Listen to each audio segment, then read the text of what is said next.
When upbringing children, parents should start with themselves. Many people ask the question, can I practice yoga during pregnancy? My answer, it is necessary.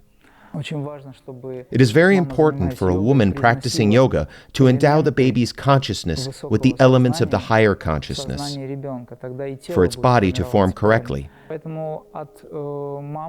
So it depends very much on the mother-to-be, what kind of child he or she will be when born.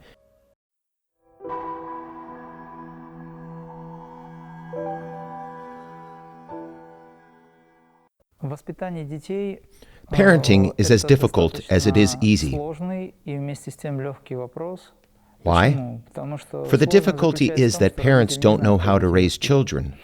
And the easy part is that they don't have to be raised, but have to be given an environment in which they don't stray from their own nature. That is, parenting is about creating favorable conditions that will enable healthy development of a child. It will be nearly impossible to pass on knowledge or create proper conditions if the parents themselves have not been educated, if they are not interested in personal growth and self-development. Therefore, when upbringing children, parents should start with themselves. For example, we don't want to give sweets to a child, but the child is nevertheless pampered with sweets, so they are likely to have problems in future. 10 to 15 years later, they will say, "Why did you, my dearest mom and dad, contribute to my vascular disease?" Or maybe to dental problems or whatnot. The parents will answer, "Well, we didn't know." In the long run, today we can find plenty of information on the internet, something that was impossible before. We have access to knowledge and opportunities, so why you, the ones who accepted responsibility and created this new universe, your child, why didn't you even bother to learn the basics of kid nutrition and healthy ways to indulge your child? You shouldn't spoil your child, of course, but at the same time, you cannot strictly forbid everything either, because children have their own cognitive patterns, and they cognize through the five senses. They start with putting everything into their mouth. Their taste organ is well developed because it is associated with mother's milk, with food intake. Other senses, like hearing and vision, develop in parallel. A child naturally needs to explore this world. They naturally need to remove a doll's head, for example, just because it can be removed. However, pampering means creating conditions in which a child degenerates. This is how I see it. Allowing children to do whatever they want is also undesirable, but possible, because they need to learn the process. However, here, parents must steer a steady course. For example, when you let your child gain an insight, they are crying and grizzling, and you give them the opportunity to do what they want. You plant in them such an aspect as, "I have achieved it after all." In this way, you develop the child's willpower. But if children begin to use it to their advantage, you must switch their attention to something else and make them understand that manipulation is not a good thing. Many mothers run towards their kids as soon as they hear them squeak. The child wants uppy, and they are already holding them in the air.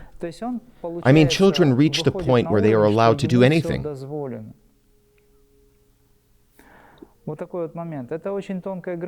This is a very fine line. To be creative and shape an environment for your child to successfully develop, get whatever they want, but knowing that it has to be achieved and it is not so easy.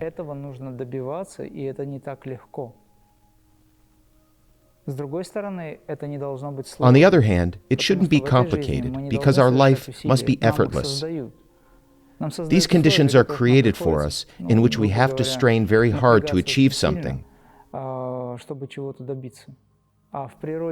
Whereas in nature, everything is given to man, but we, unfortunately, do not always appreciate it.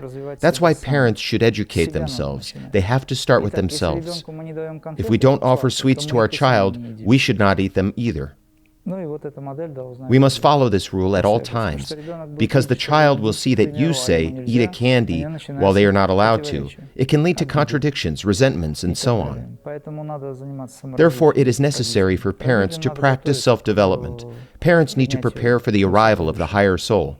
Yoga and spiritual development of mother and child is a very important issue. Many people ask the question, can I practice yoga during pregnancy? My answer, it is necessary. I witnessed my wife performing pranayamas and practicing almost all yoga techniques till she was 8 months pregnant. However, she did not perform strenuous asanas. At a certain point, strenuous asanas are no longer possible to do, but some are still suitable. The main emphasis was on psycho-emotional self-control. I am speaking about the practice of mastering our ability to control and observe these processes. Pranayama, various breathing techniques, and gymnastics are all beneficial in this respect.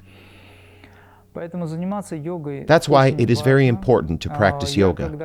The term yoga here doesn't apply exclusively to hatha yoga. Of course, there are certain exercises to be done. For me, yoga is a very broad concept. A woman, while carrying a child, cooks for her husband is also yoga. Because while she is in the process, she is already laying down a quality in the child's mind about how to properly treat her or his future spouse, since the baby can be a girl or a boy. This is a very important point. Certainly, it is crucial for a woman not only to gain this knowledge, but to develop respective skills. It's not enough to know. She must apply this knowledge, live in it. If a woman practices yoga during pregnancy, her baby will absorb these qualities because it is strongly connected to its mother. The child got an impulse and knowledge from the father. This knowledge will awaken later, but during the first years of the child's life, they are strongly connected with their mother, and even her behavior will affect the baby before and after birth.